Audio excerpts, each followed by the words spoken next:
Bon, on a fait un petit exo d'entraînement avant, maintenant on passe directement aux choses sérieuses. Donc ça, c'est un peu des exotypes brevets.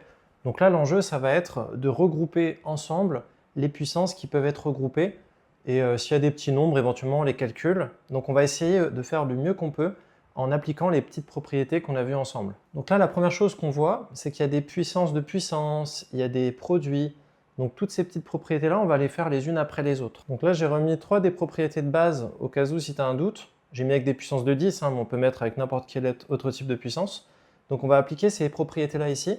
Donc 9 fois, donc 10 au carré au cube, donc 10 puissance 2 puissance 3, donc ça fait un produit. Fois 2 au carré, alors comme il n'y a pas de 2 en dessous, je vais le calculer direct, 2 au carré c'est 4. Fois 10 puissance 8 fois 10 puissance 6, là on peut additionner tout ça, ça fait 10 puissance 14. Sur 10 puissance 8 au carré, 10 puissance 16. Donc là je peux continuer à ranger tout ça.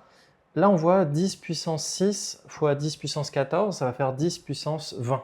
Et ensuite, donc là, on a de la puissance divisée par de la puissance. On peut monter ou descendre. En fait, ça marche dans les deux sens. Si on descend ou si on monte une puissance, on a le droit de le faire. Il faut juste changer le signe. Donc si on monte le 10 puissance 16, ça va devenir fois 10 puissance moins 16. Voilà, donc c'est ce que j'ai fait ici. 10 puissance A sur 10 puissance B, c'est 10 puissance A moins B, donc 20 moins 16, donc 10 puissance 4.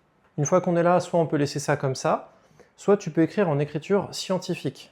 Donc, l'écriture scientifique, c'est quoi? C'est que tu dois avoir ton nombre qui est ici tout seul, qui doit être compris entre 1 et 10. Donc ça va nous faire ici 3,6.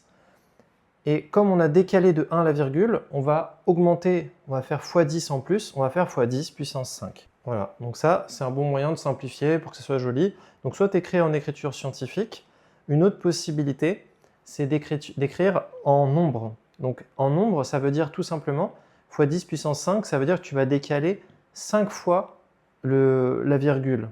Donc x 10, ça va faire 36. X 10 au carré x 100, ça fait 360.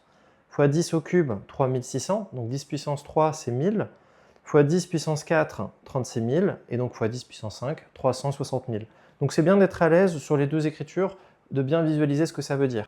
Quand tu seras en classe de seconde, enfin si tu n'y es pas encore, si tu n'y es pas déjà, à partir de la seconde, quand tu feras de la physique ou de la chimie, souvent en physique, les quantités elles sont vraiment énormes. Et donc comme c'est des grosses quantités, on aura des énormes puissances. Et donc on va souvent utiliser l'écriture scientifique pour des très grandes puissances. Et inversement, en chimie, souvent c'est des concentrations, mais qui sont vraiment microscopiques, il n'y a vraiment pas beaucoup. Et du coup, c'est des fois 10 puissance moins 20, 10 puissance moins 30. Donc comme c'est très dur de comprendre sur quoi on travaille, on utilisera aussi les écritures scientifiques pour des très petites puissances. Allez, abonne-toi et on se retrouve dans la prochaine vidéo.